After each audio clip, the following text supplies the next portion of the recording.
창세기 15장 1절로 6절까지 말씀입니다.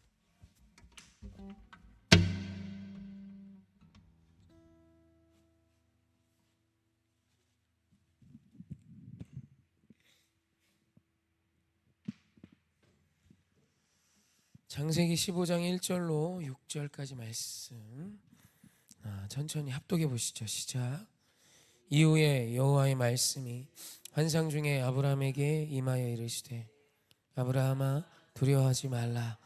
나는 내 방패요 너의 지극히 큰 상급이니라. 아브라함이 이르되 주 여호와여 무엇을 내게 주시려 하나이까? 나는 자식이 없사오니 나의 상속자는 이 다메섹 사람 엘리에셀이니이다. 아브라함이 또 이르되 주께서 내게 씨를 주지 아니하셨으니 내 집에서 길린 자가 내 상속자가 될 것이니이다.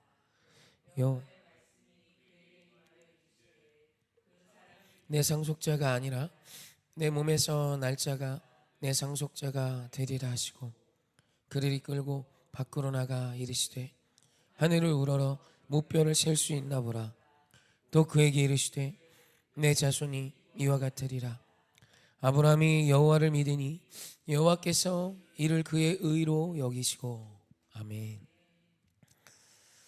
오늘 말씀엔 아브라함의 투정이자 아브라함의 하나님을 향한 원망, 불평이 나와요.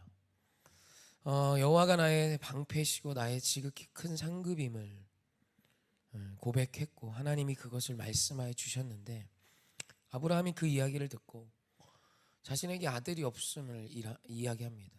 사실 요 바로 전 구절 소돔왕이 차지한 모든 것은 다 너 가져, 사람만 놔줘 라고 말했을 때 아브라함이 뭐라 말합니까? 아니야, 네가 나한테 이 찾아온 금은보화를 나에게 줬다 말하며 나를 치부하게, 나를 부하게 했다. 네가 말하는 꼴을 난 볼 수 없어. 나는 너에게 속했던 모든 것 중에 신발끈 하나도 갖고 가지 않을 거야. 왜냐하면 이 모든 영광은, 이 모든 것은 하나님이 나에게 주신 것이기 때문이지. 자, 아브라함은 하나님의 영광을 위해 수백억 원 이상, 지금으로 치면 글쎄 얼마나 될까, 상상할 수도 없는 물질을 포기합니다. 하나님의 영광을 위해. 그리고 나서 오늘 15장 1절 말씀이 나온다 했죠. 내가 너의 방패고 너의 큰 상급이지. 사실 우리가 하나님께 귀한 것을 드리면 좀 섭섭할 때가 있죠. 난 하나님께 이렇게 한 것 같은데 하나님 나한테 안 해주시고 이런. 그래서 하나님께서 내가 너의 방패고 너의 큰 상급이야 라고 말하자 아브라함이 자신의 아들조차 없는 자신의 삶을 하나님께 한탄하며 원망합니다. 하나님이 내 큰 상급인데 이 큰 상급을 이어줄 나의 몸에서 난 자식이 없어요. 내가 물려줄 수 있는 사람은 내 집에서 길리고 키워낸 사람뿐입니다 라는 그 말 앞에 하나님께서 아니야, 네 몸에서 날 자가 너의 후사야. 너의 모든 그 큰 은혜와 너의 모든 것들을 이어갈 나의 나라 하나님의 백성이 될 거지 라고 말씀하시며 그를 끌고 나가서 하늘의 별과 땅의 모래를 보여주시며 셀 수 있어?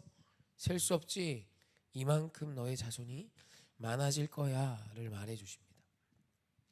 그리고 그 다음 마지막에 이것을 아브라함이 하나님을 믿으니 이것을 의로 여기셨음을 말씀하세요. 오늘 여기서 우리가 좀 분명히 알아야 하는 믿음이 무엇이며 하나님이 의라 말씀하시는 것이 무엇인지를 분명히 알아야 합니다. 아브라함은 지금 나의 상황에 대해서 명확하게 인지하고 있었어요. 아브라함의 이야기는 절대 우리가 공감할 수 없는 헛소리가 아닙니다. 지금 나이가 몇입니까? 할아버지예요. 내 아내는 이제 경수가 끊어서 생리하지 않아요. 내 아내는 이제 아이를 생산할 수도 없는 상황에 이르렀습니다. 그런 그때 내 몸에서 난 자가 한 명도 없어요. 그런데 하나님은 늘 큰 민족을 말씀하시고 위대한 무언가를 말씀하세요. 처음엔 설레임이 있었지만 늘 이 모양 이 꼴이 내 모습, 하나님의 말씀을 따라 나름 산다고 살았지만 늘 이 모양 이 꼴인 나의 삶에 대해 명확히 말하는 거예요. 하나님 나 아무것도 없어요. 하나님이 나에게 많은 거 주셨지만, 사실 주셨지만 정작 중요한 이것이 해결되지 않았어요. 이런 문제예요. 그렇지 않습니까? 내 몸에서 난 자식은 없는데 무슨 대단한 민족입니까? 말도 안 되죠. 그런 그 나의 상황에 대한 나의 명확한 판단을 하나님께 아뢰입니다. 기도죠. 그랬더니 거기에 대해 하나님의 답이 와요. 아니야, 네 몸에서 날짜가 너의 후사가 되고 네 몸에서 날짜가 너의 모든 일들을 이루어갈 큰 민족이 될 네 몸에서 날짜가 그와 같은 위대함을 이룰 거야 라는 주의 말씀을, 그 투정과 그 불만 속에 나의 판단 앞에 하나님의 말씀을 들어요. 그리고 믿음이 무엇이냐면 나의 판단을 버리고 하나님의 말씀을 아멘하는 것입니다. 그래서 믿음은 사실 순서의 변화예요. 하나님의 놀라운 말씀이 나의 어떤 지혜로운 판단과 나의 어떤 명확한 결정보다 더 위대함을 믿는 것입니다. 그랬더니 하나님이 아브라함이 여호와를 믿는 이것을 믿음으로 여기시고 이것을 의로 여기세요. 그래서 하나님은 언제나 믿는 자를 통해 일하셨어요. 율법의 시대도 마찬가지입니다.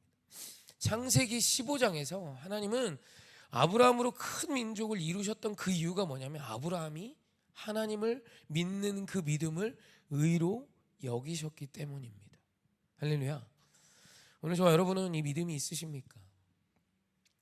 많은 한국교회 성도들이 여호와 하나님을 믿는다라고 말하면서 세상을 너무 무서워합니다. 오늘 이 부분에 대해서 명확히 좀 생각하고 깨닫고 승리하셨으면 좋겠어요. 여러분, 아브라함이 하나님이 약속하신 큰 민족 앞에 자신의 몸에서 난 아들 하나 없어요. 여러분, 이것이 얼마나 두려운 것입니까? 이제 나에 대해서 끝나게 생겼습니다. 하나님이 자꾸 말씀하세요. 큰 민족 줄 거야.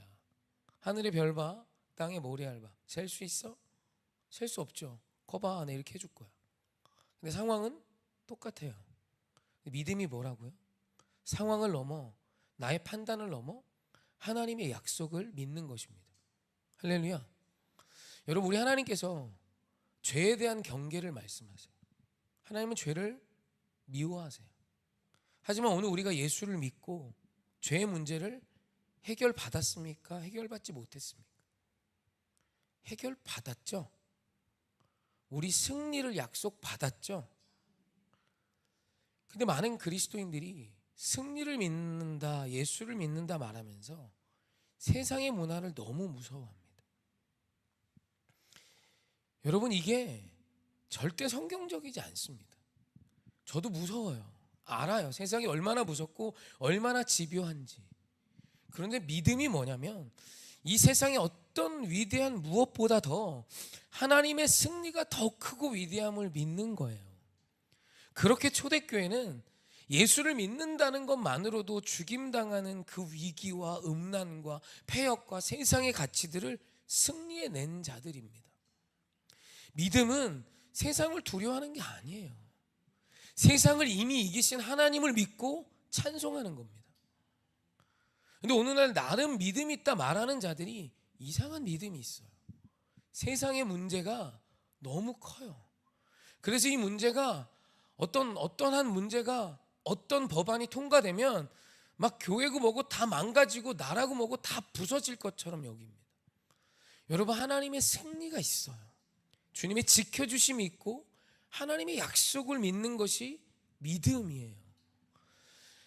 제가 유튜브를 볼 때마다 참 걱정스럽고 힘든 게 소위 자신을 목사라고 말하는 사람들이 이 세상 앞에 그리스도인들에게 너무 많은 무서움을 이야기합니다. 프랑스 월드컵, 프랑스 올림픽 월드컵이래요. 네, 짜증나죠. 마음 아프죠. 나라에서 했던 공식 행사에 옳지 못한 부분들이 참 많이 있었고 이 일들 앞에 우리 안에 두려움이 와요. 여러분, 그런 그때에 믿음이 무엇이냐면 하나님의 승리를 믿는 것입니다. 요한계시록을 보면 도미티안 황제의 박해 가운데 하나님이 자꾸 이런 표현을 하세요. 전능하신 하나님, 이 표현이 사실 요한계시록에 거의 다 나와요. 성경 전체에서 별로 안 나오면, 특히 신약에선 고린도후서인지 디모데 전후서인지 거기 한 번 나오고 나머지는 전부 요한계시록에 나옵니다. 하나님이 전능하시지 이 표현을 계속 쓰세요. 왜 그러냐면 도미티안의 영광밖에 안 보이는 거예요. 도미티안이 말하면 목이 떨어집니다. 도미티안이 말하면 오늘 망한 인생이 잘 됩니다. 오늘 내 생명줄을 도미티안이 잡고 있는 것 같아요. 그런 것 때문에 하나님께서 약속하세요. 내가 전능자야. 전능하신 하나님을 믿는 그 믿음이 믿음이야. 여러분, 그 말씀 한 구절을 붙들고 도미티안의 박해를 넘어 로마를 기독교로 국교화시킨 자들이 그 시대의 그리스도인들이에요. 여러분, 세상이 아무리 두려워도 오늘 우리 주님이 우리에게 약속하신 그 믿음을 믿고 승리하십시오. 소돔과 고모라가 죄로 망한 게 아니에요. 의인 10명이 없어서 무너진 거예요. 믿는 자, 기도하는 우리가 있음을 믿고 세상 앞에 담대하십시오. 예수의 이름을 선포하시며 승리를 고백하십시오. 죄의 문제를 해결하신 예수 그리스도의 십자가를 믿고 오늘 내가 생각하는 모든 연약한 문제들을 능력으로 바꾸어 주실 하나님을 바라보셔야 합니다. 그래서 오늘 우리 다음 세대를 바라보며 세상이 악해서 염려하는 건 잘못된 믿음이에요. 이 아이가 예수를 믿지 않음을 우리가 걱정하며 예수를 믿는 아이로 세워가야 하는 거예요. 이 아이가 예수 붙들면, 예수와 함께하면 세상에 어떤 대단한 문화가 와도 이길 수 있어요. 음란이요? 원래 세상은 그랬어요. 그런 그때에 예수 그리스도의 십자가를 붙든 자들이 세상을 변화시켜 왔고 그 세상에 더럽고 추한 가치 안에 더 아름다운 빛나무로 소금이 되어 빛이 되어 반짝일 수 있었던 것입니다. 할렐루야. 우리 예수 그리스도께서 우리에게 주시는 그 승리를 믿으십시다. 우리 하나님이 우리의 방패이시고 성읍이시고 나를 지키심을 믿으세요. 그분이 지키는데 어떻게 집니까? 그분이 나와 함께 하시는데 우리가 왜 세상을 무서워합니까? 세상의 문화요? 무섭지만 주님의 승리가 훨씬 더 위대합니다. 여러분, 예수로 넉넉히 이길 수 있습니다. 우리 그 믿음 갖고 세상 앞에 담대히 선포하십시다. 믿음 갖고 나아가십시다.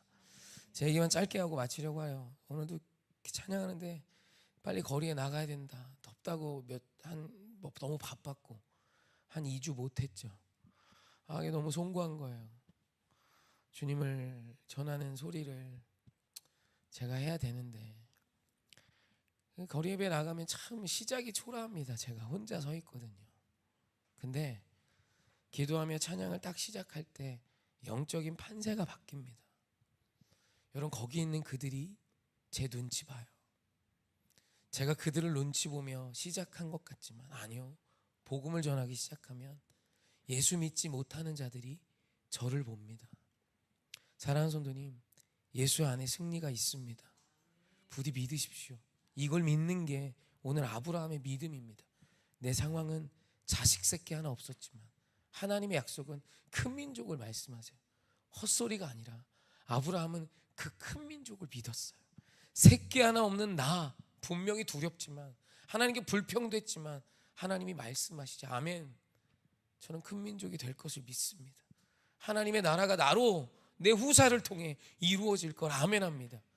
하나님이 여호와를 믿으니 아브라함이 여호와를 믿으니 이것을 의로 여기셨고 이 의를 가진 아브라함을 통하여 하나님은 하나님의 일들을 이루신 것입니다. 할렐루야. 아멘.